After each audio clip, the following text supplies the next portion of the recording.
سورہ آل عمران کی آیت 144 سے شروع کریں گے انشاءاللہ۔ اعوذ باللہ من الشیطان الرجیم، بسم اللہ الرحمن الرحیم۔ وما محمد الا رسول قد خلت من قبله الرسل فإن مات أو قتل انقلبتم على أعقابكم ومن ينقلب على عقبيه فلن يضر الله شيئا سيجزي الله الشاكرين۔ اس کا ترجمہ ہے محمد صلی اللہ علیہ وسلم صرف رسول ہی ہے، ان سے پہلے بہت سے رسول ہو چکے ہیں، کیا اگر ان کا انتقال ہو جائے یا یہ شہید ہو جائے تو تم اسلام سے اپنی ایڑیوں کے بل پھر جاؤ گے، اور جو کوئی پھر جائے اپنی ایڑیوں پر تو ہرگز اللہ تعالیٰ کا کچھ نہ بگاڑے گا، ان قریب اللہ تعالیٰ شکر گزاروں کو نیک بدلہ دیں گے۔ اس آیت کا کیا پس منظر ہے، کن حالات میں یہ آیت نازل ہوئی؟ تو ہم دیکھتے ہیں کہ پیچھے سے اگر ہم دیکھیں تو اللہ سبحانہ تعالیٰ نے جنگ احد کا بھی واقعات بیان فرمانے اللہ تعالیٰ، اور ساتھ ساتھ مسلمانوں کی ان مسٹیکس کو نشاندہی کر رہے جس کی وجہ سے مسلمان جنگ ہار گئے تھے، ٹھیک ہے۔ تو پچھلے اسباق میں ہم نے دیکھا کہ اللہ تعالیٰ نے جنگ احد کا پس منظر بیان کرتے ہوئے مسلمانوں کی ایمانی کمزوریاں پوائنٹ آؤٹ کی کہ مال کی محبت، تمہیں مال کی محبت نے نقصان دیا۔ نمبر 2، تم کو رسول اللہ صلی اللہ علیہ وسلم کی نافرمانی نے تمہاری جیتی ہوئی جنگ کو ہار میں بدل دیا۔ پھر جنگ میں جب تم ہمت ہار گئے تو صبر اور تقوی سے کام نہیں لیا، اللہ کے دین پر جمے نہیں رہے تو تم نے مار کھائی دشمن سے اور تمہارا نقصان ہوا۔ اس جنگ میں شیطان نے یہ بات پھیلا دی، یہ افواہ اڑا دی، زور سے آواز لگا کے کہا کہ رسول اللہ صلی اللہ علیہ وسلم کو قتل کر دیا گیا ہے، نعوذ باللہ۔ تو جب یہ شیطان نے یہ خبر پھیلائی تو کیا ہوا کہ مسلمانوں نے کی ہمت ٹوٹ گئی۔ مسلمانوں، بہت سی کمزور ایمان والے مسلمان یا ایون مضبوط ایمان والوں کو بھی یہ ہوا کہ جب رسول اللہ صلی اللہ علیہ وسلم چلے گئے تو اب ہم کس کے لیے لڑیں، تو یہ اسلام کا مشن ہی ختم ہو جائے گا۔ اور کچھ کے دل میں یہ آیا کہ جب اللہ کے رسول کو قتل ہو گئے، اس کا مطلب ہے کہ اللہ کے رسول سچے رسول ہی نہیں تھے، کیونکہ رسول کو تو اللہ حفاظت فرماتا، تو جب اگر دشمنوں نے ان کو نقصان پہنچایا، ان کو قتل کر دیا، اس کا مطلب ہے کہ یہ اللہ کے رسول ہی نہیں ہے۔ تو اس طرح سے بہت سے لوگ جو بڑی جوش و خروش سے جنگ کے لیے گئے تھے، سب نے ہمت ہاری اور آپ صلی اللہ علیہ وسلم کو اکیلا چھوڑ دیا۔ صرف آپ صلی اللہ علیہ وسلم کے ساتھ صرف چند لوگ رہ گئے تھے۔ جس وقت ان جان بازوں نے اللہ کے رسول صلی اللہ علیہ وسلم کی حفاظت اپنے جسم سے کی، ان کے سارے وار اپنے جسم پر لیے، دشمنوں کے سارے وار جیسے ڈھال کی طرح آپ صلی اللہ علیہ وسلم کے آگے آئے، اور کئی صحابہ جو اس وقت موجود تھے یکے بعد دیگرے شہید ہو گئے اور اللہ کے رسول زخمی بھی ہوئے۔ تو اللہ تعالیٰ نے یہاں پر چونکہ یہ کمزوری اس لیے ہوئی، یہ نقصان اس لیے ہوا کہ مسلمانوں کے دلوں میں رسول اللہ صلی اللہ علیہ وسلم کی محبت بہت زیادہ تھی، اور جب آپ بہت زیادہ انسان کسی محبت کرتا ہے کسی انسان سے، تو جب وہ انسان نہیں رہتا تو انسان جو محبت کرنے والے ہیں وہ اتنے ڈس ہارٹڈ ہو جاتے ہیں کہ اس صدمے کو برداشت نہیں کر سکتے۔ اسی لیے مسلمانوں کو ہمیشہ یہ سکھایا گیا ہے کہ اللہ کی محبت جو ہے وہ ہر چیز سے زیادہ ہو، ہر چیز سے بڑھ کر اللہ کی محبت ہو۔ حالانکہ رسول اللہ صلی اللہ علیہ وسلم کی محبت بھی ہمارے ایمان کا حصہ ہے، آپ صلی اللہ علیہ وسلم کا اکرام کرنا، آپ سے محبت کرنا، آپ سے محبت بلکہ اتنی زیادہ ہم سے کہی گئی ہے کہ ہمارے اولاد سے، ہمارے والدین سے زیادہ ہم ان سے محبت کریں، کیونکہ ہمیں ان کا اتباع کرنا ہے۔ جس سے محبت جتنی زیادہ ہوتی ہے انسان اسی کے طریقے کو پسند کرتا ہے، اسی کے رضامندی کے کام کرنے کی کوشش کرتا ہے اور اسی کے بتائی باتوں پر عمل کرتا ہے۔ اس لیے یہ تو ایمان کا حصہ ہے، لیکن ایک فرق یہ ہے کہ انسان کو یہ پتا ہو کہ اللہ اصل دین اللہ کا ہے، رسول بھی اللہ سبحانہ تعالیٰ ہی کی طرف سے ہے۔ تو اصل جو مقصد زندگی ہمارا یہ ہے کہ ہم اللہ کے دین کو اپنی زندگی میں لائیں، اور اللہ کے دین کا دفاع صرف اس لیے کریں کہ ہم اللہ سے محبت کرتے ہیں اور ہمیں اللہ کا دین دنیا میں آگے بڑھانا ہے. لیکن اس کے علاوہ اگر کوئی انسان کسی بھی امام یا پیر سے ملاقات ہوتی ہے، وہ اس سے اتنا متاثر ہوتا ہے کہ وہ دین پر چلنے لگتا ہے اور پھر وہ اس پرسن سے بہت محبت کرتا ہے. پھر کبھی اچانک سے ایسا ہوتا ہے کہ اس شخص کے اندر کوئی کمزوری نظر آ جاتی ہے کہ یہ آدمی جتنا میں بلند سمجھتا تھا اس کو اتنا بلند نہیں ہے، یا پھر وہ آدمی مر جاتا ہے، یا پھر کسی طرح اس آدمی سے انسان دور ہو جاتا ہے، تو آہستہ آہستہ وہ دین کا طریقہ چھوڑ دیتا ہے، پھر اپنے پہلے طریقے پہ چلا جاتا ہے، کیونکہ اس کا جو محبت کا منبع تھا وہ اللہ کی ذات کے بجائے وہ شخص تھا جو اب اس کی زندگی سے نکل گیا، تو اس کی جو ایمان تھا وہ اب ٹھنڈا پڑ گیا. لیکن اللہ تعالیٰ نے ان آیات میں ہمیں سکھایا کہ تمہاری محبت کا منبع اور تمہاری دین پر استقامت کی اصل وجہ اس لیے ہے کہ یہ اللہ کا دین ہے، تم اللہ کے لیے سب کچھ کر رہے ہو. تو اگر تم نے اللہ کے علاوہ کسی ذات کو وہ حیثیت دے دی کہ تمہارا ایمان پر چلنا بھی اس کی وجہ سے ہے، اور اگر وہ نہیں تو تمہارا ایمان چلا گیا، وہ نہیں تو تمہاری جان چلی گئی، تو پھر تمہارا ایمان صحیح ڈائریکشن نہیں ہے، تمہاری محبت کی ڈائریکشن غلط ہے. پھر تو یہ سمجھانے کے لیے اللہ تعالیٰ نے ان آیت کو نازل فرمایا. آیت کا ترجمہ پہلے ترجمہ کرتی پھر میں اس طرف آؤں گی. وما، اور نہیں ہے محمد صلی اللہ علیہ وسلم الا مگر رسول، ایک رسول،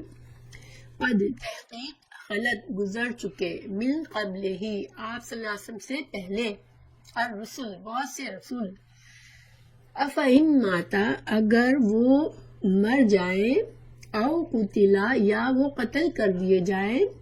انقلبتم کیا تم لوٹ جاؤ گے. انقلب کا مطلب ہوتا ہے انسان جس ڈائریکشن سے آیا تھا اس ڈائریکشن میں پھر سے الٹے پیر چلے جانا. یہ لفظ لٹرلی الٹے پیر پلٹ جانے کے معنی میں. کیا تم وہیں پر جہالت میں پھر چلے جاؤ گے، اپنے دین کو چھوڑ دو گے؟ کیا تم عقابکم،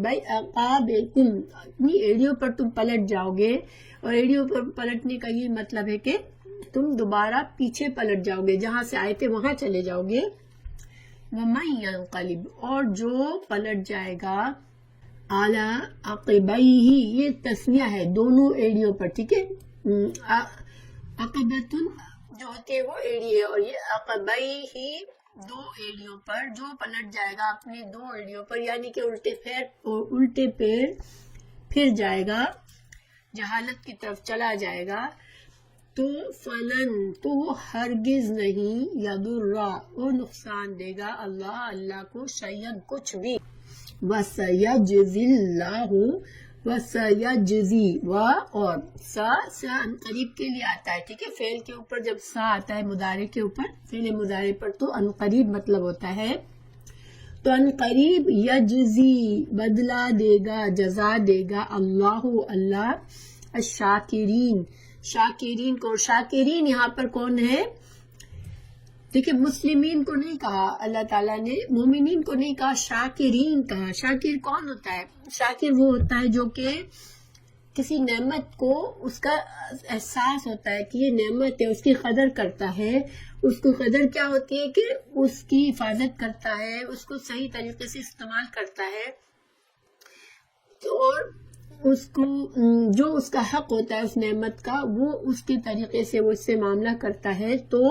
وہ شاکر ہوتا ہے. اب اللہ تعالیٰ نے ہمیں پیدا کیا، اللہ نے ہمیں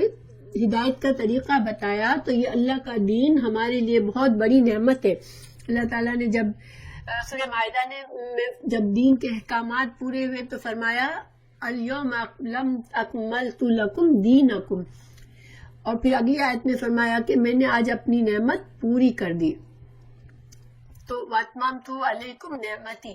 تو اللہ تعالیٰ نے اپنے دین کو اپنی نعمت کہا. تو اللہ کا دین سب سے بڑی نعمت ہے، اور جو ہر حال میں، اچھے برے حال میں، مشکل حالات میں اللہ کے دین پر جم جاتا ہے وہ شاکر ہوتا ہے، وہ قدر کرتا ہے اللہ کے اس دین کی. تو پھر اللہ سبحانہ تعالیٰ بھی ایسے بندوں کی قدردانی فرماتے ہیں اور اس کو اچھا اجر دیتے ہیں. غزوہ احد میں رسول اللہ صلی اللہ علیہ وسلم کی شہادت کی افواہ. جب احد کے دن کچھ مسلمان شکست کھا گئے اور کچھ شہید ہو گئے، تو شیطان نے یہ اعلان کر دیا کہ محمد صلی اللہ علیہ وسلم شہید ہو گئے ہیں۔ ابن ابی قمیہ مشرکوں کے پاس آ کر کہنے لگا میں نے محمد صلی اللہ علیہ وسلم کو شہید کیا ہے۔ تو بہت سے لوگوں کے دلوں میں یہ بات اتر گئی اور انہیں یقین ہو گیا کہ واقعی رسول اللہ صلی اللہ علیہ وسلم شہید ہو گئے ہیں، اور انہوں نے خیال کیا کہ ایسا کچھ بعید بھی نہیں ہے، کیونکہ اللہ تعالیٰ نے فرمایا ہے کہ بہت سے انبیاء کرام آئے اور ان کو شہید کر دیا گیا تھا۔ اس صفحہ کی وجہ سے مسلمانوں میں بہت کمزوری اور بزدلی اور جنگ سے بے ہمتی پیدا ہو گئی، جنگ کرنے کا حوصلہ ہی ختم ہو گیا ان کا۔ تو اسی لیے اللہ تعالیٰ نے اپنے رسول صلی اللہ علیہ وسلم پر یہ آیت نازل فرمائی، وما محمد الا رسول قد خلت من قبلہ الرسل، کہ محمد صلی اللہ علیہ وسلم تو صرف اللہ کے پیغمبر ہیں، ان سے پہلے بھی بہت سے پیغمبر گزرے ہیں، اور پیغمبروں کا تو یہ اسوہ ہے، یہ طریقہ ہے کہ وہ اللہ کے مشن میں اسٹرگل کرتے اور کبھی دشمنوں سے لڑتے ہوئے مارے بھی جاتے ہیں، دشمنوں سے لڑتے ہوئے شہید بھی ہو جاتے ہیں۔ تو یہ تو اللہ تعالیٰ کے پیغمبروں کا اسوہ ایسے ہی ہے، ان کا طریقہ، ان کی سنت ہی یہی ہے کہ وہ اللہ کے لیے، اللہ کے دین کے لیے اپنی زندگی قربان کرتے ہیں۔ تو اگر رسول اللہ صلی اللہ علیہ وسلم بھی اگر اس اسٹرگل میں شہید ہو گئے تو یہ ممکن تھا ان لوگوں کو۔ تو اللہ تعالیٰ نے انہیں بتایا کہ رسول اللہ صلی اللہ علیہ وسلم تو انسان ہے، ان کو اللہ نے ایک مشن کے لیے بھیجا ہے، اور وہ اگر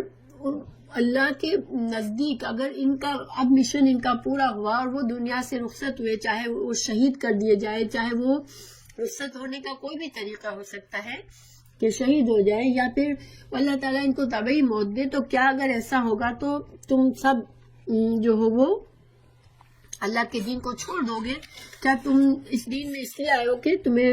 صرف اللہ کے رسول صلی اللہ علیہ وسلم کی محبت میں آئے ہو؟ کیا تم اس دین میں کہ اگر ان کو کچھ ہوا تو تم ہمت ہار دو گے اور اپنے دین سے واپس پلٹ جاؤ گے؟ یہاں پر مسلمانوں کو سمجھایا گیا، لیکن یہ نہیں تھا کہ سارے مسلمان ایسے تھے۔ ایک اور واقعہ بھی بیان کیا جاتا ہے کہ اس میں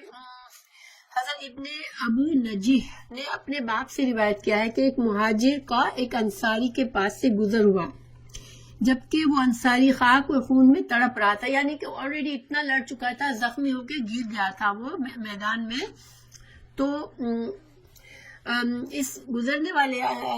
مہاجر نے اس سے کہا کہ اے فلاں، کیا تجھے یہ معلوم ہے کہ محمد صلی اللہ علیہ وسلم تو شہید ہو گئے؟ تو جو زخمی صحابی تھے انہوں نے جب یہ سنا تو اپنی اس حالت میں جس میں ان کی جان بھی ختم ہو رہی تھی، اس حالت میں انہوں نے کیا کہا کہ اس حالت میں بھی انصاری نے یہ سن کر کہا کہ اگر محمد صلی اللہ علیہ وسلم جام شہادت نوش فرما گئے ہیں تو آپ صلی اللہ علیہ وسلم نے، تو اس کا یہ مطلب ہوا کہ آپ صلی اللہ علیہ وسلم نے اللہ کے دین کو پہنچا دیا، کیونکہ اللہ تعالیٰ اپنے نبی صلی اللہ علیہ وسلم کے لیے ایک مشن کے ساتھ بھیجا تھا۔ تو اس صحابی نے کہا کہ اگر اللہ کے رسول صلی اللہ علیہ وسلم آج شہید ہو گئے، اس کا مطلب ہے انہوں نے جتنا دین ہم تک پہنچانا تھا وہ اب پہنچا چکے ہیں، لہذا جاؤ اور اپنے دین کو بچاؤ۔ اب جو رسول اللہ صلی اللہ علیہ وسلم نے ہم کو دین دیا ہے، تم جاؤ اس کے لیے لڑو، اس کو بچاؤ اور جہاد کرو۔ تو یہ دیکھیں کہ جو شخص خود تڑپ رہا ہے زخموں سے، اس نے کتنی بڑی شاندار بات کہی کہ اب آپ صلی اللہ علیہ وسلم اگر رخصت ہو گئے تو گویا کہ اللہ تعالیٰ نے جتنی ہدایت بھیجنی تھی اب بھیج دی، اب ہم کو اس ہدایت کی حفاظت کرنی ہے اور اس کے لیے ہمیں آج دشمن سے لڑنا ہے۔ تو پھر اللہ تعالیٰ نے یہ آیت نازل فرمائی، یہ بحیقی کی روایت ہے۔ تو بہرحال اس آیت سے مسلمانوں کے لیے دو فائدے کی اللہ تعالیٰ نے، ایک تو مسلمانوں کو ان کی غلطی کا احساس دلایا کہ رسول اللہ صلی اللہ علیہ وسلم کی وفات کا سن کر تم اس طرح سے ہمت ہار بیٹھے، یہ ایمان کے خلاف تھا، یہ تمہارے ایمان کے خلاف تھا اور تم جنگ کا میدان چھوڑ کر چلے گئے۔ جب ایک مسلمان مومن جب اللہ کی راہ میں جب جہاد کا موقع آ جاتا ہے، جب جہاد میں اترا ہوا ہوتا ہے، دشمن سامنے ہوتا ہے، اس وقت ایک مومن کی شان نہیں ہے کہ وہ بھاگے کسی بھی وجہ سے وہ جنگ کے میدان کو، اس لیے کہ مومن کو ہر حال میں اللہ پر بھروسہ کرنے کا ہے۔ پھر آگے اللہ تعالیٰ فرما رہے ہیں افئن، پھر اگر ماتا وہ مر جائے، او قتلا اگر یا قتل کر دیے جائے تو تم کیا پلٹ جاؤ گے؟ اللہ تعالیٰ نے ایک طرح سے مومنوں کو جھنجھوڑا کہ کیا بھلا محمد صلی اللہ علیہ وسلم کو موت اگر آ جائے گی جنگ کے میدان میں، یا وہ جنگ کے میدان میں شہید کر دیے جائیں گے، یا وہ اس دنیا سے طبعی موت ان کو آئے گی، تو کیا تم دین کو چھوڑ دو گے؟ تو اگر تم اسلام میں داخل ہو کر مرتد ہو گئے تو پھر تم خود اپنی جان پر دشمنی کر رہے ہو، اپنی جان پر ظلم کر رہے ہو، اللہ کا تم کچھ بھی بگاڑ نہیں سکتے، کیونکہ فَلَن يَضُرَّ اللَّهَ شَيْئًا، تم اللہ کو کوئی نقصان نہیں دو گے اپنے دین کو چھوڑنے پر،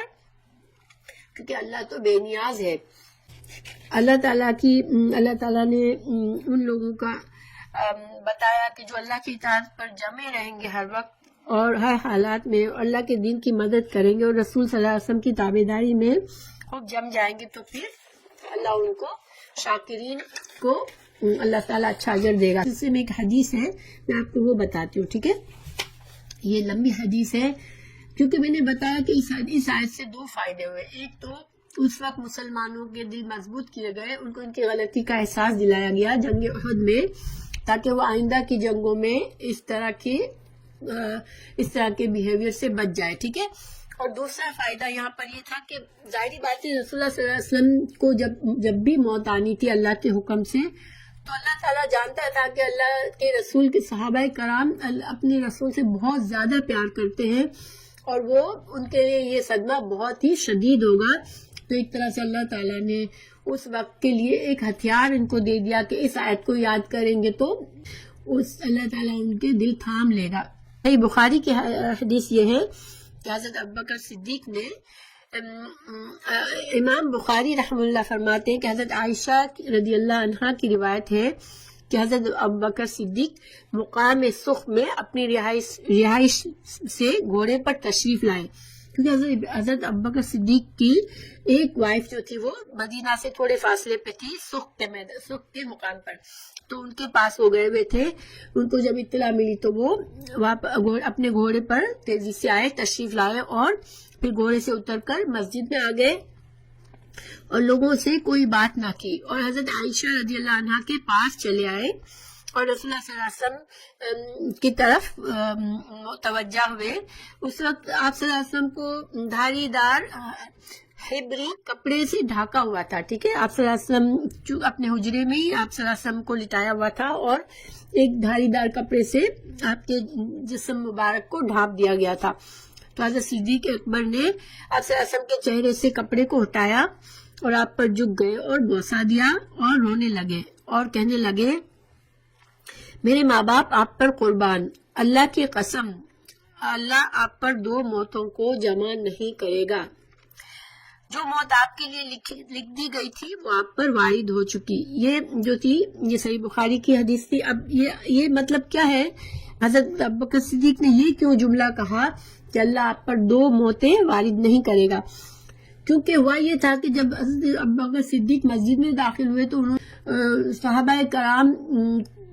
عجیب و غریب حالت میں تھے، کوئی زمین پہ گرا ہوا تھا، کوئی زور زور سے کہہ رہا تھا کہ نہیں آپ صلی اللہ علیہ وسلم کا انتقال نہیں ہوا۔ حضرت عمر فاروق جو تھے وہ اتنے مضبوط اور کبیر صحابہ میں سے ہیں، وہ بھی اتنے شوق میں تھے کہ وہ کہہ رہے تھے کہ نہیں آپ صلی اللہ علیہ وسلم کا انتقال نہیں ہوا ہے اور جو یہ کہے گا وہ جھوٹا ہے۔ تو حضرت ابوبکر صدیق نے اس وقت کچھ کسی کو نہیں کہا اور یہ جملہ آپ صلی اللہ علیہ وسلم کے سامنے یہ کہا کہ نہیں اللہ آپ کو ایک ہی موت دے گا اور آپ کی موت آ چکی ہے، یعنی کہ یہ جو لوگ کہہ رہے ہیں کہ آپ ابھی نہیں مرے ہیں تو ابھی وہ غلط کہہ رہے ہیں، آپ صلی اللہ علیہ وسلم کی جو ایک موت لکھی تھی دنیا کی وہ آ چکی ہے۔ تو اسی سے فردر اس کے بارے میں امام زہری نے ابو سلمہ کی سند سے حضرت ابن عباس سے روایت کی ہے کہ حضرت ابو بکر جب آئے تو اس وقت کا حال بتا رہے ہیں، حضرت ابن عباس جو ہیں اس وقت کا حال ہم کو بتا رہے ہیں۔ جب حضرت ابوبکر صدیق مسجد میں داخل ہوئے تھے تو اس وقت کیا دیکھتے کہ عمر رضی اللہ عنہ لوگوں سے گفتگو کر رہے تھے۔ چلی دوسری جگہ سے ہمیں پتہ چلتا ہے دوسری حدیثوں سے کہ وہ لوگوں سے انکار کر رہے تھے کہ نہیں اللہ کے رسول نہیں انتقال کر گئے اور جو یہ کہے گا میں اس کی گردن اڑا دوں گا. تو حضرت ابوبکر صدیق نے ان سے کہا عمر بیٹھ جاؤ، مگر حضرت عمر نے بیٹھنے سے انکار کیا. لوگ حضرت عمر کو چھوڑ کر حضرت ابوبکر صدیق نے پھر حضرت عمر کو چھوڑ کر ایک طرف ہو کے خطبہ شروع کیا. تو جب آپ نے خطبہ پڑھنا شروع کیا تو لوگ حضرت عمر فاروق کو چھوڑ کر حضرت ابوبکر صدیق کی طرف متوجہ ہو گئے. تو آپ نے فرمایا اما بعد، حضرت ابوبکر صدیق نے کہا اما بعد، یعنی اپنے خطبے کی دعا کے بعد کہا، درود و سلام اور حمد و ثنا کے بعد کہا اما بعد، جو حضرت محمد صلی اللہ علیہ وسلم کی عبادت کرتا تھا تو حضرت محمد صلی اللہ علیہ وسلم وفات پا گئے ہیں، اور جو اللہ کی عبادت کرتا تھا تو اللہ تعالیٰ کی ذات گرامی تو زندہ ہے جس کو فنا نہیں، کیونکہ اللہ تعالیٰ نے فرمایا ہے. پھر حضرت ابوبکر صدیق نے اس آیت کی تلاوت فرمائی، وما محمد الا رسول قد خلت من قبلہ الرسل سے پوری آیت جو ابھی ہم نے پڑھی وہ پوری آیت پڑھی حضرت ابوبکر صدیق نے. حضرت ابن عباس بیان کرتے ہیں کہ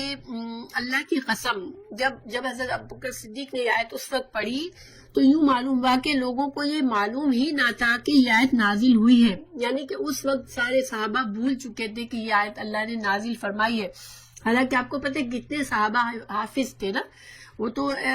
ان کو تو قرآن پورا حفظ کیا ہوا تھا، مگر اس وقت صدمہ اتنا ہیوی تھا کہ وہ اس آیت کو بھول گئے تھے. لیکن جب حضرت ابوبکر صدیق نے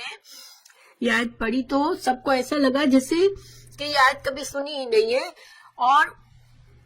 حضرت ابوبکر صدیق فرسٹ ٹائم اس کو پڑھ رہے ہیں. پھر کیا ہوا، کچھ دیر میں سارے لوگ اس آیت کو پڑھنے لگے، تمام صحابہ اس آیت کو پڑھنے لگے. حضرت سعید بن مسیب سے روایت ہے کہ حضرت عمر فاروق نے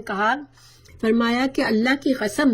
یعنی بعد میں حضرت عمر فاروق نے حضرت سعید بن مسیب کو اپنا واقعہ بتایا، اپنی فیلنگز بتائی جب رسول اللہ صلی اللہ علیہ وسلم کے انتقال کے وقت، کہ حضرت عمر فاروق نے فرمایا کہ اللہ کی قسم میں نے جب حضرت ابوبکر صدیق سے اس آیت کی تلاوت سنی تو میں کھڑے کا کھڑا رہ گیا اور میرے پاؤں مجھے اٹھا نہیں رہے تھے حتیٰ کہ میں گر گیا. تو بہرحال انہوں نے یہ روایت بتائی کہ حضرت عمر نے کہا کہ میرے پیر ایسے ہو گئے جیسے ان میں جان نہیں ہے، یہاں تک کہ میں گر گیا، میرے پیروں سے میرا وزن، جسم کا وزن نہیں اٹھ رہا تھا اور میں زمین پر گر گیا. یعنی کہ یہاں پر ہمیں بہت سے لیسن ملتے ہیں. پہلی بات یہ کہ صحابہ کرام نیچرلی رسول اللہ صلی اللہ علیہ وسلم سے اتنی محبت کرتے تھے کہ وہ ایک لمحہ سوچے بغیر آپ صلی اللہ علیہ وسلم کے لیے اپنی جان قربان کر سکتے تھے. ٹھیک ہے، جب آپ صلی اللہ علیہ وسلم کی وفات کی خبر سن کے ان کا جو شوق اور صدمہ تھا وہ اتنا شدید تھا کہ ان کے حواس معطل ہو گئے تھے. لیکن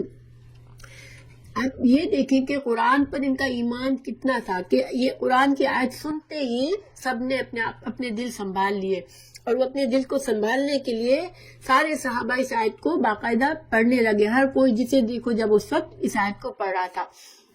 تو اللہ کے کلام میں بہت طاقت ہے، بہت قوت ہے، انسان کو ہر وقت وہ تھام سکتا ہے. کیسے بھی حالات میں اللہ کا قرآن، اللہ کی آیات انسان کو سنبھال لیتے اگر ہمارا ایمان مضبوط ہو. کیونکہ ان کا ایمان اتنا مضبوط تھا کہ اتنا بڑا صدمہ جس سے ان کے دل پھٹ گئے تھے وہ سب ان کے دلوں کو اللہ نے سنبھال لیا اور یہ لوگ سب یکجا ہو گئے. ٹھیک ہے، تو یہ تو اب اللہ تعالیٰ سمجھا رہے ہیں موت کا کیا قانون ہے. ٹھیک ہے، کیونکہ موت کا خوف بہت خطرناک چیز ہوتی ہے، اور موت کے خوف نے ان لوگوں کو جب تلواریں ہر طرف دیکھی انہوں نے، اور جب دیکھا کہ دشمن نے ہمیں ہر طرح سے گھیر لیا ہے، پھر رسول اللہ صلی اللہ علیہ وسلم کی وفات کی خبر سن کے ان کے حوصلے اڑ گئے اور موت ہی موت نظر آنے لگی. تو کیا ہوا کہ وہ اپنا مقصد حیات بھول گئے، اپنے دین کا، اپنے وہاں اس وقت جنگ کرنے کا پرپس بھول گئے کہ ہم تو اللہ کے لیے لڑ رہے ہیں اور اللہ ہمارے ساتھ ہے. اب اللہ تعالیٰ سمجھا رہے ہیں کہ موت کیا ہے. ٹھیک ہے، کہ موت کا خوف تم نے کیا یہ صحیح نہیں کیا، کیونکہ وما کانا نہیں ہے لنفس، کسی نفس کے لیے، ہاں یہ کہ تموت، کہ وہ مر جائے، الا مگر باذن اللہ، اللہ کے اذن کے سوا وہ کوئی انسان مر نہیں سکتا. کتاباً معجلاً، یہ تو لکھی ہوئی بات ہے، کتاباً لکھی ہوئی بات ہے، معجلاً مقررہ وقت، یعنی ہر انسان، ہر ذی حیات کی موت کا وقت تو لکھا ہوا ہے اللہ کے پاس لوح محفوظ میں۔ مطلب یہاں اس ٹکڑے کا یہ ہے کہ جس موت کے ڈر سے تم بھاگے تھے، تو موت اگر تمہارے نصیب میں ہوگی تو تمہیں تمہارے گھر پہنچنے پر بھی آ جائے گی، جہاں دشمن نہیں ہوگا، مگر موت ضرور آ سکتی ہے وہاں۔ تو تم موت سے بھاگ کر تم نے یہ جو بزدلی کا کام کیا، یہ صحیح نہیں تھا۔ تو دیکھیں قرآن میں یہ اور جگہوں پر بھی یہ سبجیکٹ اللہ تعالیٰ نے بتایا ہے۔ سورہ فاطر کی 11 آیت میں بتایا، ترجمہ پڑھ رہی ہوں میں، نہ کسی بڑی عمر والے کو عمر زیادہ دی جاتی ہے اور نہ اس کی عمر کم کی جاتی ہے، مگر سب کچھ کتاب میں لکھا ہوا ہے۔ اگر کوئی 100 سال زندہ رہتا ہے تو اس لیے کہ اللہ نے اس کے لیے یہ مدت لکھی ہے، اگر کوئی پیدا ہوتے ہی مر جاتا ہے تو اس لیے کہ اللہ نے اس کے لیے مدت لکھی ہے۔ ہاں بہانے ضرور ہوتے ہیں، ہر اللہ تعالیٰ اسباب کے پردوں میں سب کچھ کرتا ہے، تو ہر موت کا کوئی سبب ہوتا ہے، اور اسی لیے ہم ایک دوسرے سے پوچھتے ہیں کیا ہوا تھا، بیمار تھا، کیا تھا، مگر یہ صرف وجوہات ہوتی ہیں، جو اسباب ہوتے ہیں جو اللہ نے جن اسباب کے تحت اس کی جان کو ختم کرنا ہوتا ہے۔ تو اگر انسان 1000 دشمنوں کے نغمے میں بھی ہے، اگر اس کی موت نہیں لکھی تو دشمن اس کو مار نہیں سکتے۔ اور یہ کہہ کر اللہ تعالیٰ نے ہمت بڑھائی ان لوگوں کی۔ دوسری جگہ سورہ انعام میں فرمایا، وہی تو ہے جس نے تم کو مٹی سے پیدا کیا، پھر مرنے کی ایک وقت مقرر کر دیا، اور ایک مدت اس کے ہاں اور مقرر ہے جو کہ قیامت ہے۔ اور ان سے آیت کریمہ میں اللہ تعالیٰ نے ان لوگوں کو ہمت دی جو کہ موت کو سامنے دیکھ کر ڈر گئے تھے، ٹھیک ہے۔ اور یہ قیامت تک بزدل لوگوں کو ہمت دلانے والی آیت ہے، کیونکہ دین پر چلنا ہمیشہ آسان نہیں ہوتا۔ دین کے لیے زندگی میں کبھی ایسے حالات آتے ہیں کہ انسان کو اس دین کے لیے لڑنا پڑتا ہے۔ ویسے تو انسان کو ہمیں جنگ کا خواہش کرنے کی ہمیں تربیت نہیں دی گئی کہ ہم یہ کوشش کریں کہ جنگ ہم پر مسلط ہو اور ہم کافروں سے لڑیں، نہیں، لیکن جنگ سے بچنا بہتر ہے۔ لیکن اگر ایسے حالات ہو جاتے ہیں، جنگ تم پر مسلط کی جاتی ہے، تو پھر موت کے خطرے سے تم بزدل مت بنو، کہ پھر اس طرح سے تمہیں کیا نقصان ہوگا کہ تم پر جو ہے وہ اللہ کے دشمن، کافر، تمہارے دشمن تم پر غالب آ جائیں گے، اور تم کو شاید تمہارا دین بھی چلا جائے، کیونکہ ہو سکتا ہے وہ تم کو تمہارے دین پر بھی قائم نہ رہنے دے۔ تو انسان کو موت کے ڈر سے ڈر کر اگر تم نے اپنے دین کا دفاع نہ کیا تو اس میں تمہارا نقصان ہے، ٹھیک ہے، دنیا کا بھی اور آف کورس آخرت کا بھی نقصان ہے۔ یہ ساری اصلاح جب ہو رہی تھی، یہ صحابہ کرام کی زندگی آپ دیکھیں، دیکھیں ہم 1000 غلط کام کرتے ہیں، مگر ہمیں بعض اوقات نہ احساس ہوتا ہے، نہ کچھ پتہ چلتا ہے، ٹھیک ہے، اور ہماری زندگی چلتی رہتی ہے۔ مگر صحابہ کرام وہ لوگ تھے جن کو اللہ کے رسول صلی اللہ علیہ وسلم کا مشن آگے بڑھانا تھا، اس لیے اللہ تعالیٰ نے ہر چوٹ پر، ہر ان کی غلطی پر پکڑا، ٹوکا، اور ان کی نصیحت کی، اور ان کو اچھا طریقہ بتایا، اور انہوں نے بھی اللہ کے اس دین کو، اللہ کی ہر آیت کو، ہر نصیحت کو اپنے دل سے لیا اور اس کو فوراً اپنی زندگی میں لے آئے۔ ہم سنتے ہیں مگر ہم کو اتنی زیادہ ہمارے اندر جذب نہیں ہوتا، ہم بہت سی باتیں سنتے ہیں جو ہمارے اندر کوتاہی ہوتی ہے، کمی ہوتی ہے، ہمیں قرآن پڑھتے ہوئے سامنے آتی ہے وہ باتیں، اور ہم پڑھ کر آگے بڑھ جاتے ہیں۔ ہمارے اندر وہ بات نہیں ہے کہ ہم قرآن کو پڑھیں اور اس کو اپنے اس کو آئینہ بنا کر ہم اس میں اپنے آپ کو دیکھیں۔ قرآن صرف علم کے لیے نہیں آیا ہے، نہ قرآن برکت کے لیے صرف آیا ہے، قرآن ہم کو ہدایت دینے کے لیے آیا ہے، قرآن ہمارے لیے آئینہ بن کر آیا ہے کہ ہم اس آئینے میں اپنے آپ کو دیکھیں، اور جو اللہ کی باتیں سنیں ہم اپنے آپ کو سنوارتے چلے جائیں۔ صحابہ کرام نے یہی کیا، اور دیکھیں اس کی ایک مثال میں آپ کو دیتی ہوں، ایک واقعہ بتاتی ہوں کہ حجر بن عدی رضی اللہ عنہ جب دشمنان دین کے مقابلے میں چلے، ٹھیک ہے، حجر بن عدی جو تھے وہ جنگ کے سپہ سالار تھے ایک جگہ پر، اور وہ دشمنوں کے مقابلے میں جا رہے تھے کہ دریائے دجلہ بیچ میں آ گیا۔ اب کیا ہوا کہ دشمن کے سامنے ہے، دشمن سے مقابلہ کر رہے ہیں، لیکن بیچ میں دریا ہے۔ اب حضرت حجر بن عدی رضی اللہ عنہ نے اس آیت کی تلاوت فرمائی اور کہا کہ کوئی بھی بے اجل نہیں مرتا، یعنی کہ اگر ہماری موت آج نہیں لکھی ہے تو ہم نہیں مریں گے، ٹھیک ہے؟ تو آؤ اسی دجلہ میں گھوڑے ڈال دو۔ یہ فرما کر آپ اپنا گھوڑا دریا میں ڈال دیتے ہیں، اور آپ کی دیکھا دیکھی اور لوگ بھی اپنے گھوڑوں کو پانی میں ڈال دیتے ہیں، اور دشمن کا خون خوش ہو جاتا ہے۔ دشمن دریا کے اس پار حیران ہو کے دیکھ رہے ہیں کہ یہ کیسے پاگل لوگ ہیں، ان پر ہیبت طاری ہو جاتی ہے اور کہنے لگتے ہیں کہ یہ تو دیوانے آدمی ہیں، یہ تو پانی کی موجوں سے بھی نہیں ڈرتے، بھاگو بھاگو۔ چنانچہ سب کے سب بھاگ کھڑے ہوئے اور مسلمانوں کو وہ علاقہ فتح ہوا۔ دیکھیں یہ ہوتا ہے جب انسان اللہ کی قرآن تو انسان کی زندگی بدلنے والی چیز ہے، ٹھیک ہے؟ اگر ہم قرآن کو صحیح معنوں میں ہر آیت پر غور کریں اور اس کو ہم اپنی زندگی میں لائیں اور اپنی زندگی کے واقعات، ہر واقعے کے مطابق ہم سوچیں کہ ایسے مقامات کے لیے ہمیں قرآن نے کیا سمجھایا ہے، تو انشاءاللہ ہم جو ہے وہ بہتر انسان بن جائیں گے، ہماری زندگیاں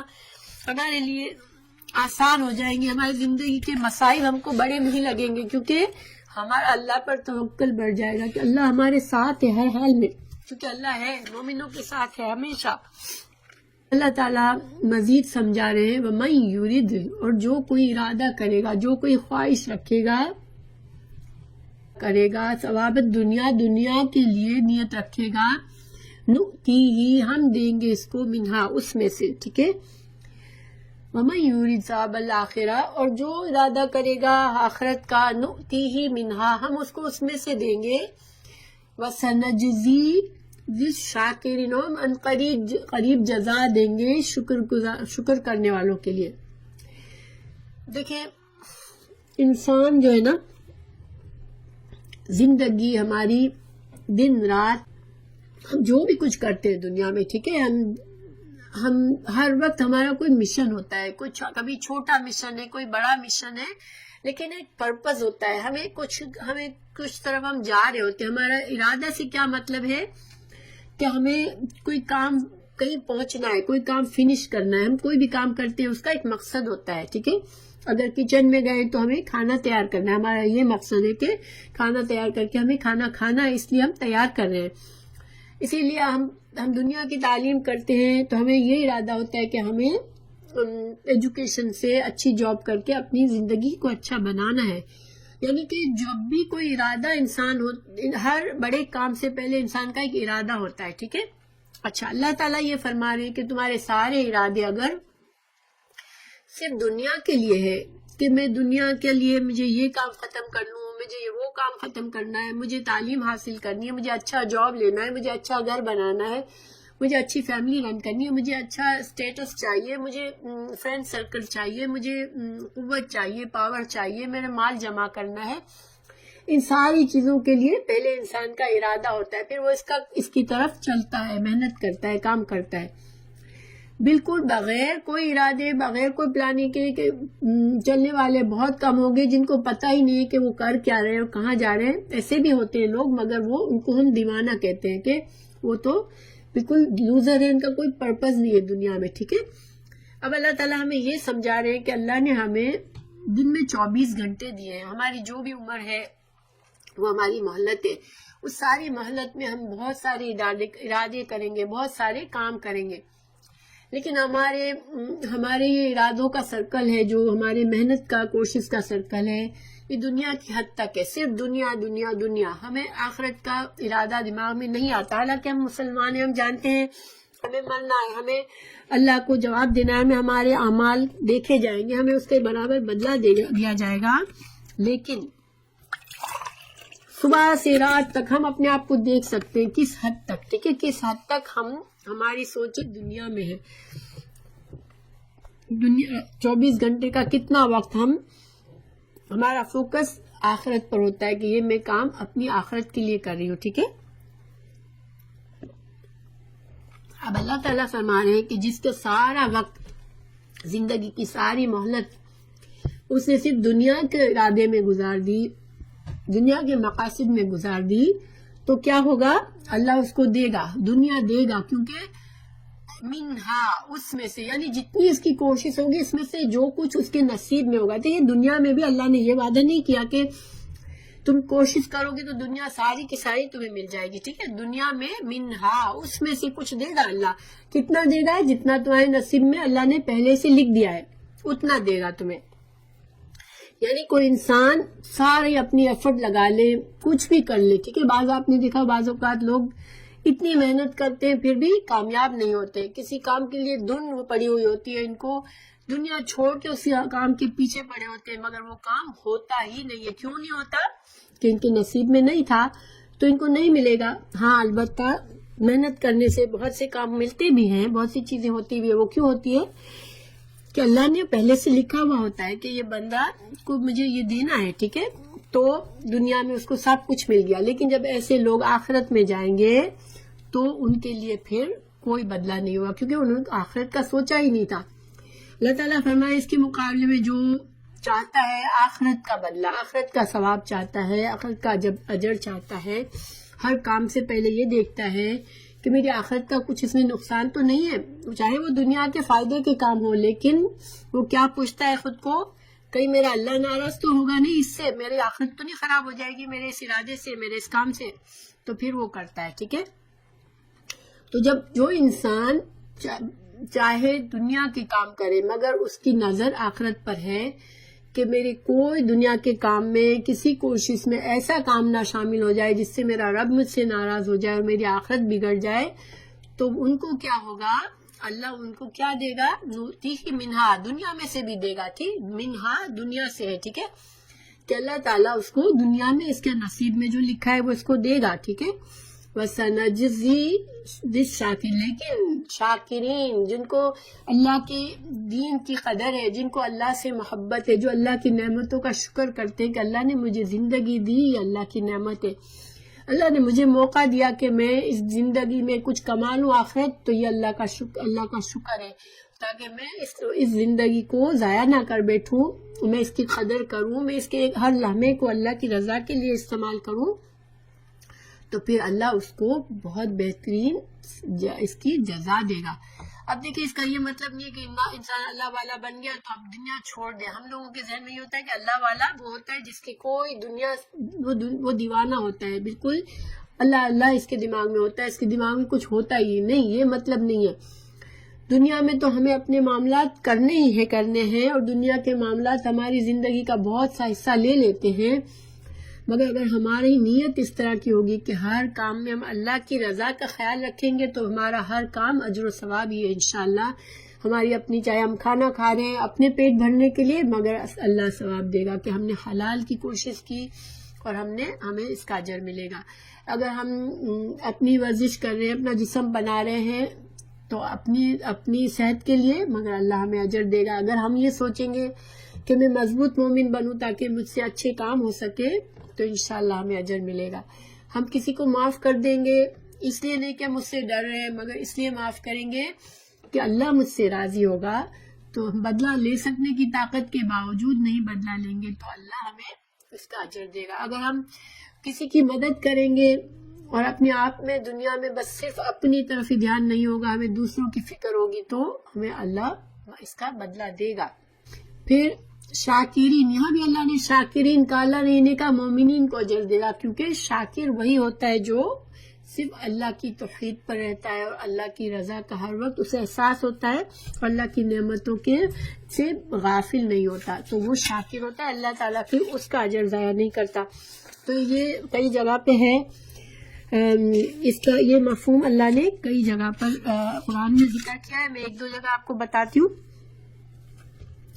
کہ سورہ شورا میں اللہ نے فرمایا جو شخص آخرت کی کھیتی کا طالب ہو اس کے لیے ہم اس کی کھیتی میں افزائش کریں گے. ٹھیک ہے، اور جو دنیا کی کھیتی کا خواہش مند ہو اس کو ہم اس میں سے دیں گے،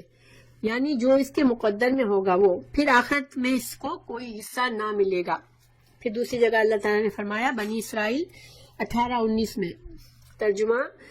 جو شخص دنیا کی خوشحالی اور آسودگی کا خواہش مند ہے تو ہم اس میں سے جسے چاہتے ہیں جتنا چاہتے ہیں جلد دے دیں گے، ٹھیک ہے، یعنی دنیا میں ہی دے دیں گے. پھر اس کے لیے ہم نے جہنم کا ٹھکانہ مقرر کر رکھا ہے جس میں وہ لعنت زدہ ہو کر داخل ہوگا. تو اور سورہ بقرہ میں اللہ تعالیٰ نے ہمیں کیا دعا سکھائی؟ ربنا آتنا فی الدنیا حسنۃ وفی الآخرۃ حسنۃ. اللہ تعالیٰ نے ساتھ ساتھ کہہ دیا کہ جو صرف دنیا مانگے گا، ربنا آتنا فی الدنیا ہی کہتا رہے گا، اس کو صرف دنیا ہی ملے گی. تو ہمیں انشاءاللہ ہمارا فوکس بڑا کرنا ہے کہ ہم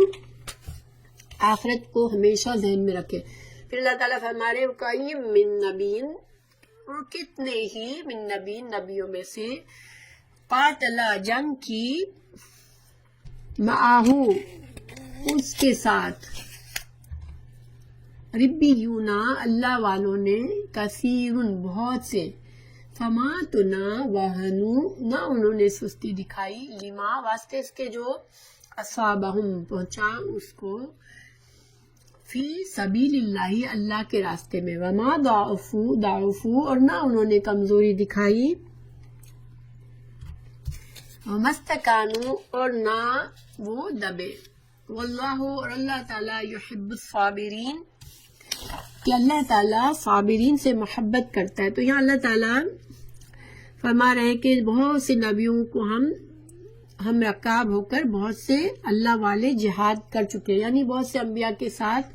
جنگوں میں بہت سے اللہ والے، ربیون اللہ والے، جو اللہ کی محبت ہر چیز سے زیادہ رکھنے والے بھی شامل ہو چکے. انہیں بھی اللہ کی راہ میں تکلیفیں پہنچی، لیکن نہ تو انہوں نے ہمت ہاری، نہ سست رہے اور نہ دبے. اور اللہ صبر کرنے والوں کو ہی چاہتا ہے. تو اس طرح سے اس آیت سے مجاہدین احد کو ایک طرح سے اللہ تعالیٰ ان کو سمجھا رہا ہے کہ دیکھو تم اس نبی کے صحابہ ہو، نبی صلی اللہ علیہ وسلم کے صحابہ ہو، تو تم پہلے نہیں ہو دنیا میں جن کو اللہ کی راہ میں لڑنا پڑا ہے، ٹھیک ہے، اور بہت سے تم سے پہلے بھی انبیاء آئے جن کو حق کے لیے لڑنا پڑا، کیونکہ حق اور باطل کا یہی معاملہ ہے کہ جب اللہ تعالیٰ کسی کو حق دیتا ہے اور حق کا علم بردار بناتا ہے تو اس کو دنیا میں باطل قوتوں سے لڑنا پڑتا ہے، کیونکہ باطل قوتیں خود سے دبنے والی نہیں ہوتی ہے. تو ہر نبی کی یہ سنت ہے کہ اس کو جنگ کرنی پڑی ہے کافروں سے. اور نبی کے صحابہ کرام، ہر نبی کے صحابہ اور ان کے حواریوں نے ان کی مدد فرمائی ہے. تو وہ اللہ تعالیٰ فرما رہے ہیں کہ ایسے لوگ آئے کہ وہ جو تھے وہ کسی بھی تکلیف پر وہ مضبوطی سے جمے رہے، صبر کے ساتھ جمے رہے، نہ انہوں نے سستی دکھائی نہ انہوں نے ہمت آئی. اور صبر کے بدلے میں اللہ تعالیٰ نے جو ہے اللہ تعالیٰ ایسے لوگوں سے محبت کرتا ہے جو ہر حال میں صبر کرتے ہیں، اللہ پر توکل کرتے ہیں، تو اللہ ان سے پھر محبت کرتا ہے. تو اس کے بارے میں مجاہدین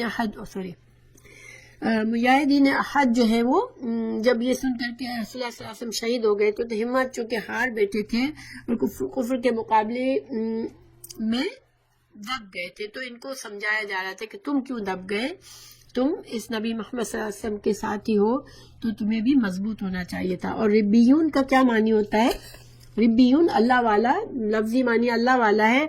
تو علماء کو بھی ربیون کا نام دیا جاتا ہے، ابرار بہت نیک لوگوں کو بھی، متقی لوگوں کو بھی،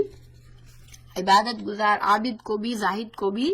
اور اللہ کے فرما برداروں کو ربیون کہتے ہیں. وہ نہیں کہ جو دنیا چھوڑ کے کہیں بیٹھ کے اللہ اللہ کرتے ہیں، وہ ربیون نہیں ہوتے، وہ اللہ والے نہیں ہوتے.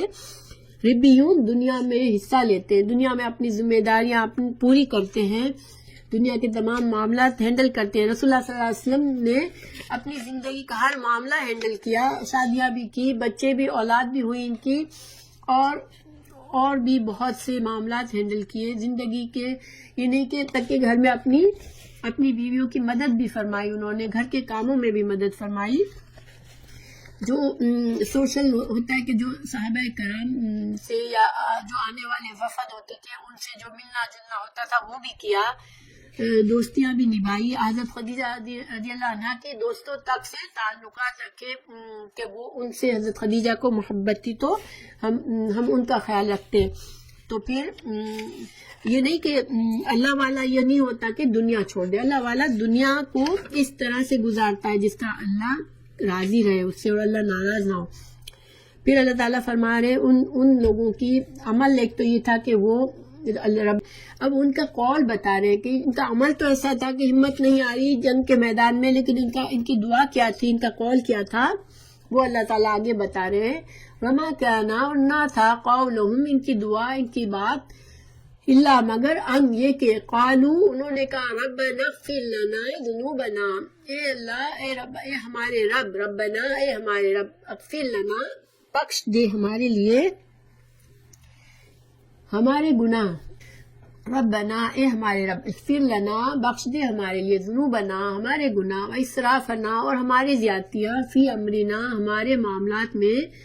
وثبت، اور جما دے اقدامنا، ہمارے قدموں کو، وانصرنا،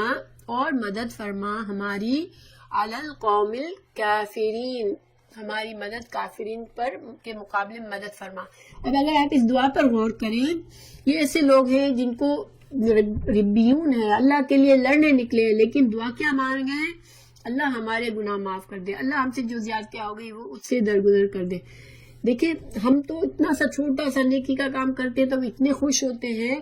کہ ہم نے بہت نیکی کی، لیکن یہ لوگ نیکی کا عظیم مرتبے پہ ہیں، وہ جنگ کے لیے نکلے، جہاد کے لیے نکلے، اپنی جان اور مال کو اللہ کی راہ میں لٹانے کے لیے نکلے، مگر دعا کیا مانگ رہے ہیں؟ اللہ ہمارے گناہ معاف کر دے، اللہ ہماری زیادتیوں کو، ہمارے معاملات میں جو زیادتیاں ہوئی ان کو بخش دے. کیونکہ انسان کبھی بھی گناہوں سے، غلطیوں سے پاک نہیں ہو سکتا، اور ایک اللہ والا وہی ہوتا ہے جس کو احساس ہوتا ہے کہ میں اپنے گناہوں سے، وہ ڈرتا رہتا ہے، وہ بھاگتا رہتا ہے، وہ توبہ کرتا رہتا ہے کہ اللہ میں غلط کام نہ کر دوں، میں زیادتیاں نہ کر دوں، تو مجھے بچا. کیونکہ انسان بہت کمزور ہے، انسان کا نفس اس کا دشمن ہے، اس کا شیطان اس کا دشمن ہے،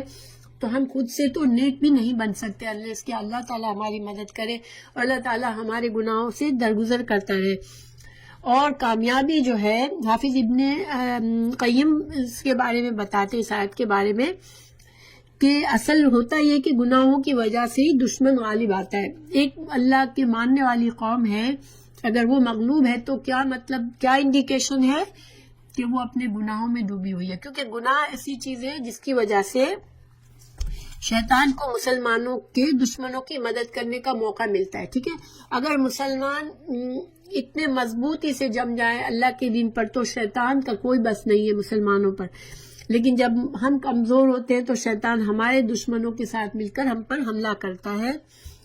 اور فتح و کامرانی کی شرط اول یہ ہے کہ اللہ کی اطاعت اور بندگی ہو. اگر ہم اللہ کی اطاعت سے ہٹتے ہیں تو پھر ہم یہ سمجھے کہ ہم تمام قوموں پر ہم مسلمان ہیں، ہماری عظمت ہو، ہم دوسرے قوموں پر ہم فتح حاصل کریں،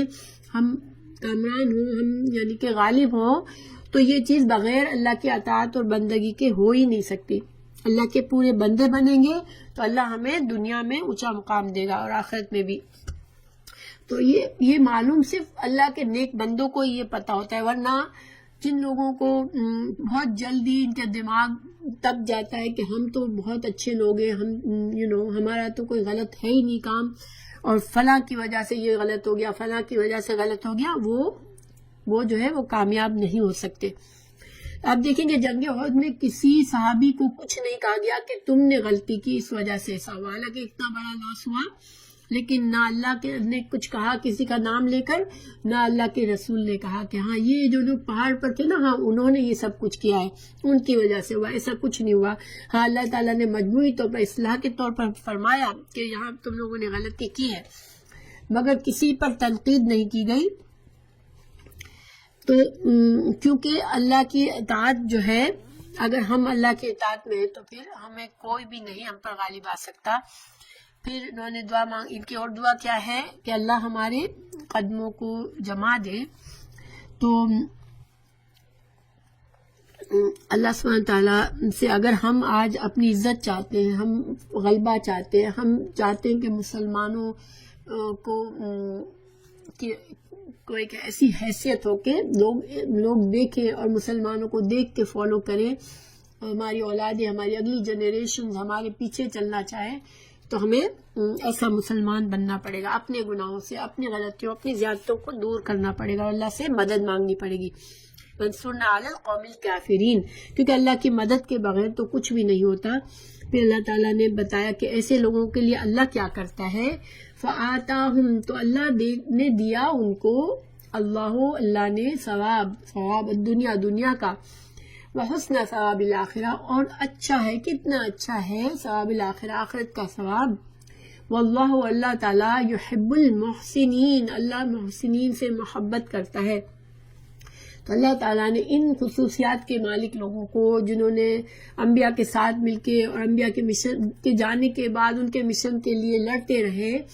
اور جنہوں نے اپنے قدموں کو جما کے رکھا اللہ کے دین پر، اور اپنی غلطیوں پر نظر رکھی، اللہ سے مدد مانگتے رہے، استغفار کرتے رہے، تو اللہ نے پھر انہیں نہ صرف دنیا میں دیا بلکہ آخرت کا تو بہت بہترین اجر ان کے لیے انتظار کر رہا ہے. ہم نے دیکھا صحابہ کرام کو اللہ تعالیٰ نے بہت عزت دی، بہت مقام دیا. حسن کے بعد بہت جلدی مسلمان سپر پاور بن گئے دنیا کے، اور یہ اللہ کی رحمت تھی، اللہ تعالیٰ کا ثواب تھا، ثواب الدنیا تھا جو اللہ تعالیٰ نے ان کی نیکیوں کی وجہ سے ان کو دیا. اور اللہ سبحانہ تعالیٰ ان کا اجر اللہ تعالیٰ نے دنیا میں ہمیں بتا دیا کہ اللہ رضی اللہ عنہم، اللہ ان سے راضی ہے. اس کا مطلب ہے کہ آخرت کا بھی ان کے لیے بہترین اجر ہے انشاءاللہ. اللہ تعالیٰ ان سب کے اجر و ثواب میں، رحمت میں برکت کر دے، اور بھی ان کے درجات اور بھی بلند کر دے، آمین. پھر اللہ تعالیٰ نے فرمایا کہ اللہ محبت کرتا ہے محسنین سے. ہم سب چاہتے ہیں اللہ ہم سے محبت کرے، تو ہمیں محسن بننا ہے، احسان کے درجے پہ ہر کام کرنے کی کوشش کرنی ہے جس سے اللہ ہم سے راضی ہو جائے. ٹھیک ہے انشاءاللہ. اللہ سبحانہ تعالیٰ ہم لوگوں کی اصلاح کر دے. اللہ سبحانہ تعالیٰ ہماری اولادوں کو، ہماری آنے والی جنریشنز کو اس دین پر چلنے والا بنائے. اور اللہ تعالیٰ ہمیں توفیق دے کہ ہم مسلسل اللہ کی رضا پر نظر رکھیں، ہر دنیا کے معاملے کو ہم اللہ کی خواہش کے، اللہ کی پسند کے مطابق اس کو طے کریں انشاءاللہ. اللہ تعالیٰ ہمارے سارے غم دور کر دے. اللہ تعالیٰ ہمارے کوئی غم ہے ہمارے دلوں میں جو ہمیں روکتے ہیں دین میں آگے بڑھنے سے، تو اللہ تعالیٰ ہمارے غموں کو ہمارے دلوں سے دور کر دے، اور ہم سب کو ثابت